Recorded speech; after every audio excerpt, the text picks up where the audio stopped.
This PowerPoint is about population dynamics, or the study of how populations change in any given area. Remember that a population is any of the same species of organism that lives within the same area. Populations are measured by their geographic distribution. This is the area in which a population lives. So for example, in this graphic or this visual, you see that this green zone right here represents all of the black-tailed prairie dogs in the country. We don't have any black-tailed prairie dogs living in Pennsylvania because their geographic distribution is only in the central part of the country. The population density is any number of individuals in an area.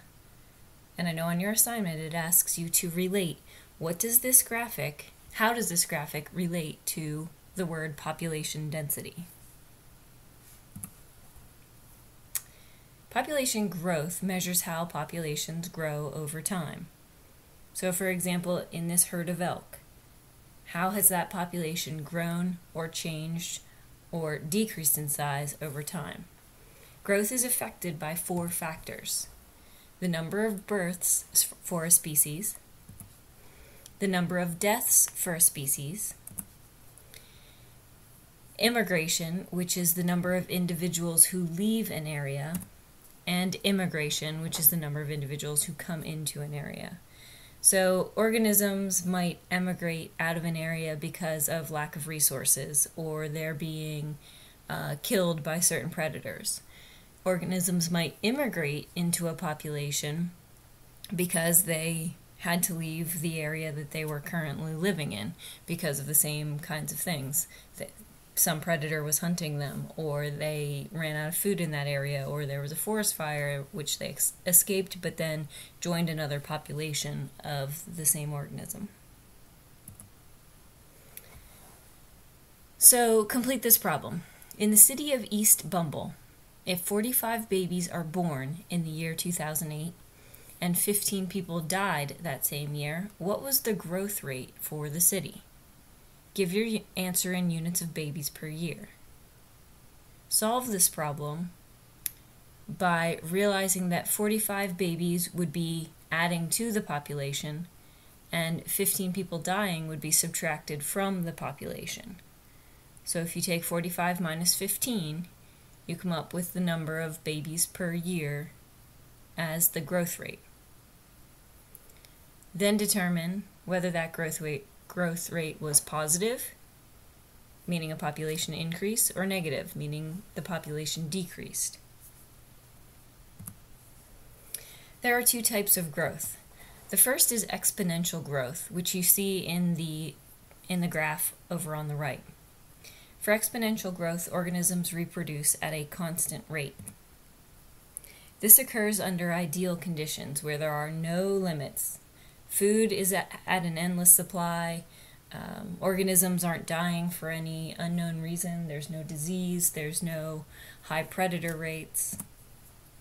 And it produces a J-shaped curve on the graph. Notice that on the x-axis of the graph, you always have time, and on the y-axis you have population.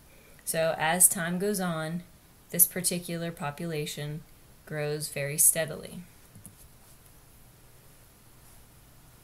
The population continues to get larger and larger.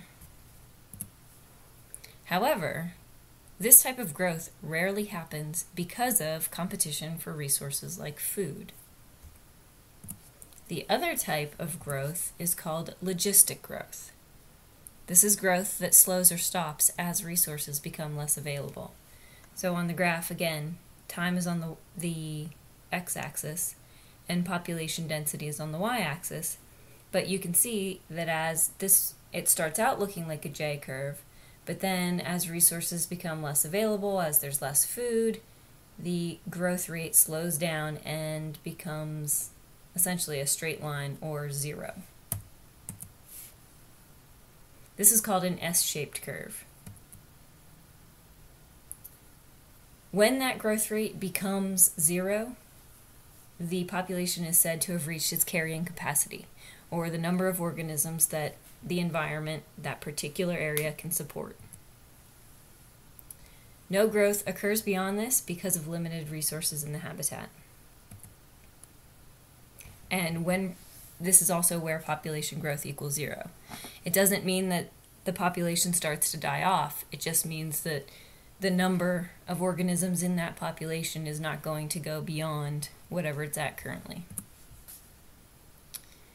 Limiting factor is any factor in an organism's environment that causes the population growth to decrease. So it limits the growth of the population. The following factors are dependent on current population density: amount of food, amount of water, amount of space for living or home building, number of predators, disease, and competition. All of these things depend on the current population numbers as they are. The more you have in the population, the more these factors take effect, the more these factors limit the growth of the population. So for example, if you have a population of elk, that population is going to be limited by the amount of grass it has to graze on. The more elk there are in a particular area, the less grass there will be because the elk are eating it. Other factors are not dependent on the population density, but they still limit the growth of the population. These are called density-independent factors. They include unusual weather, natural disasters, and some human activities. So if there's a tornado or a forest fire, that has limited the growth of a certain population of organism. However, it didn't matter how many organisms were already in the area.